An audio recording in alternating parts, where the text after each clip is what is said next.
How to log into Virtualizor control panel.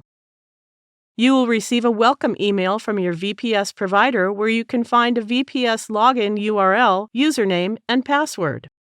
Enter the URL in the address bar of your browser and open it. To log into Virtualizor control panel, enter the given username, which is your email address, and then the password.